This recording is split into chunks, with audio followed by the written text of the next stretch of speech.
Do note that the incorrect examples are exaggerated on purpose so that the issues are easier to see. In my opinion, the correct examples do properly show what they are meant to show. However, they are in no way perfect.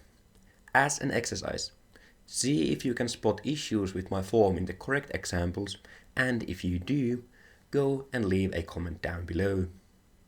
In this episode, we'll take a look at how to deconstruct Krumpau and how to adapt basic body mechanics and cutting theory to it. For those who are not familiar with the Krumpau, it is a descending cut done from the dominant shoulders with your arms crossed. This allows it to cut past possible obstructions. It can target the hands of an opponent standing in a high pointing line guard.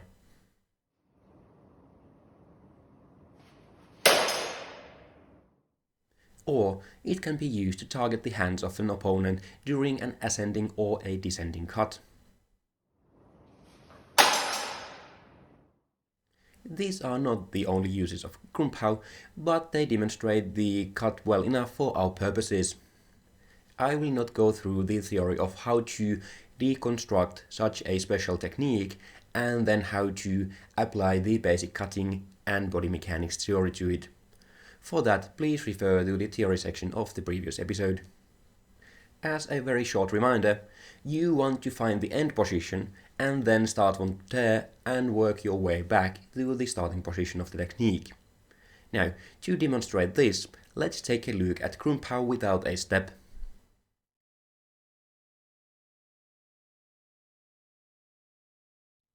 Before I show you any exercises for the Krumpau, I will first walk you through the process of deconstructing the technique, as that is the actual topic of this video. As already mentioned, the point of the Krumpau is to deliver a cut which can go around possible obstructions, generally speaking those being your opponent's sword. To be able to achieve this, the Krumpau is done from the dominant shoulder as a descending cut, using the long edge, but with crossed arms. As this is a descending long edge cut from the dominant shoulder, let's start from the end position of such a cut. Here we achieve 3 of the requirements. It is a descending cut, it is done with the long edge, and it is done from the dominant shoulder. What we are missing is that we don't have our arms crossed. To fix that, we need to bring our non-dominant hand to the other side of our dominant forearm. As you can see, this creates 2 new problems. Firstly, it brings our point far to our non-dominant side. Secondly, a flat is now pointing towards the ground. This means that the sword is angled for a horizontal and not a descending cut. Let's fix the point to the side issue first. Just in a moment you'll understand why we start with this one. To fix this, you simply need to rotate towards your dominant side until the point of the sword is roughly in front of you. The reason for why we rotate this far towards our dominant side should become apparent in just a second. Just note, this is the part where I'm skipping over a lot of trial and error one would encounter if they tried to recreate this technique without prior knowledge outside the explanations in the manuscripts. Now we can fix the edge alignment issue. You simply want to rotate the sword in your hand until the edges point to the correct directions. If we rotate the sword in our hand so that the edge is aligned for a direct cut from our dominant shoulder, we'll see why we wanted to fix the point to the side issue first. As you can see, the point is just slightly to our non-dominant side and our hands are to our dominant side. If we think of this strictly as a cut directly from the dominant side towards the non-dominant side, there would be basically no co-rotation. This results in a rather awkward cut. For a cut like this, it is very difficult to generate power and lead with the tip. As we already need to change to a thumb grip to get our arms crossed, we can now generate rotation around our arms. With this, our cut starts from the dominant sides, moves to our non-dominant side, and then cuts back down to our dominant side. Naturally, a curved trajectory like that is no good. The thing is that we don't actually want to cut with the first part of the arc, that being the part where we move the sword to our non-dominant side. You can think that part of the cut as a transition. Now, let's see how that actually works. Firstly, we need to change to a thumb grip, but so that the blade is angled for a rather steep cut from the non-dominant side. Then we need to backtrack the cut. Pay attention to the trajectory. We end up in the high guard, so we don't need to worry about getting from our dominant shoulder to our non-dominant side. We'll be doing this transition a bit later. Note that my center is pointing slightly to my non-dominant side. Also note that I have my dominant leg forwards, as this is a descending cut from the dominant side. As we are standing with our dominant foot forwards and cutting a descending cut towards it, be careful. There is a slight chance that if your structure fails, you will cut your own leg. Because of this, start practicing this cut very slowly to make sure that you can properly control your sword. To cut from here, do the following. Extend your arms to center and make sure your arms are crossed. Stop. Cut along a steep descending trajectory from your non-dominant side. To lead with the tip, think about trying to point the thumb of your dominant hand down. You should end up with your arms crossed and the point noticeably lower than your hands. As you start to get more comfortable doing the cut, start removing the stop and making the cut a single smooth action. There are a few important things you need to concentrate on when doing this cut. The most important is a proper grip. You want to keep the angle between your forearm and the sword as close to the one you have in a handshake grip as possible. This allows maximum extension, helping with the cutting capability of the cut. Also, don't bring your forearms directly to the side of the blade. You want them to be pointing a bit more up than to the side. As with every other grip variation, you also need to keep your wrists straight. Another thing is that you should not reach too wide to the non-dominant side with the cut. With this technique, there is rather small amount of core rotation. Remember to lead with the tip.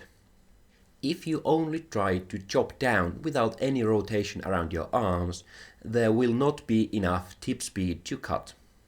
Let's take a quick look at this technique from a guard on the dominant shoulder. I will not go through the transition to a thumb grip in this episode. For a detailed explanation of that, please refer to the previous episode. I recommend that you start practicing this cut already in thumb grip. After you can do the cut that way, you can then add in the grip transition. Start with the sword on your dominant shoulder.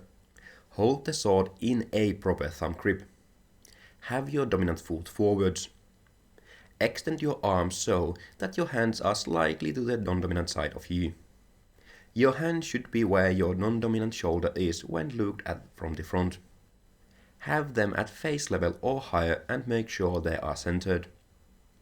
Remember to rotate your shoulder line and hips. Stop. Cut as explained in the previous exercise. As you learn to do this, start making the cut smoother. Be very careful that you do not accidentally hit your own head with the sword during the extension, especially if you try to blend the extension and the start of the cut together. This is one of those situations where it is rather easy to accidentally cut your ear if you are standing in a bad guard position. When standing in a on-the-shoulder guard, remember to have your hands at ear level. Before we start deconstructing the Krum Pao with a step, go and stab that like button and subscribe if you haven't already.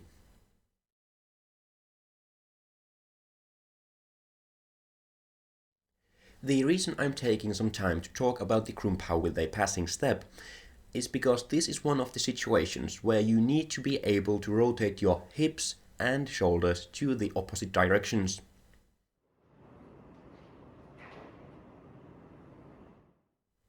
You take a passing step with your dominant foot, so you need to rotate your hips towards your non-dominant side. As the cut is from the non-dominant side towards your dominant side, you need to be able to rotate your shoulders from the non-dominant side towards your dominant side. As explained at the very beginning of the series, this requires that you are able to activate and rotate your core at will. If you practice the first progression of the basic exercise for the descending cut, you should not have too much difficulties with learning a cut like this. As the cutting angle is rather steep, this doesn't really require too much core rotation to be impossible. If you find that you can't rotate your shoulder line far enough, try to limit your hip rotation during the step. But now, do the exercises. Stand on a guard on your dominant shoulder with your non-dominant foot forwards. Have a proper thumb grip. Take a passing step so that your hips and shoulders rotate. Your center should now point slightly to your non-dominant side. Extend your arms as in the previous exercise. They should be centered and your hands should be roughly at face level or higher. Cut a Krum Pao while keeping your hips in place. As already said, if you are unable to rotate your shoulders far enough, limit your hip rotation during the step. Continue with this exercise until you have a good grasp of the rotations required and you can consistently make a good sword wind. After you can do that, move to the next exercise. Stand in the same starting position as with the previous exercise. Rotate your shoulders to the non-dominant side and keep your hips in place. Extend your arms as in the previous exercise. Take a passing step and simultaneously cut. With this exercise, concentrate on cutting simultaneously with your step. This forces you to rotate your hips and shoulders to the opposite directions. Continue practicing this until you can do the rotation simultaneously and you can produce a good sword wind. After that, move on to the next exercise. Very slowly, start the passing step by pushing with your dominant leg. Simultaneously, explosively rotate your shoulders towards your dominant side and extend your arms. Stop. You should now have your arms extended and centered properly. Your step should be starting, but your hip should not have rotated that much by this point. Now complete the step, cutting simultaneously.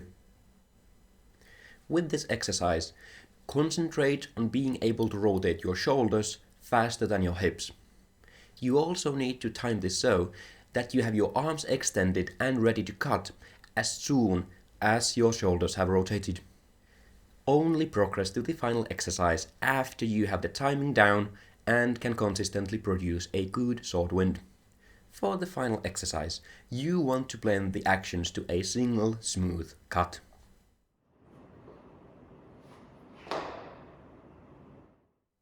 Once again, be careful that you do not cut your own ear. The most critical part is achieving proper extension before cutting. You must also be able to make the initial rotation towards your non-dominant side and the transition from that to the rotation of the cut very sharp. That requires good control of your core. To make practicing easier, I recommend that you start stepping rather slowly and concentrate on the rotations required by the cut. After you can make a smooth cut with a proper sword wind using a slow step, you can then start speeding the step up.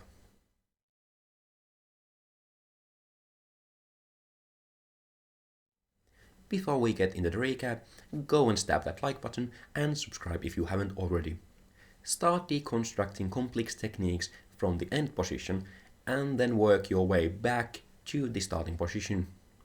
With the Krum Pao, be careful that you do not cut your own front leg. Also, be careful that you don't cut your ear. When doing the Krum Pao with a passing step, you need to be able to rotate your hips and your shoulders to the opposite directions.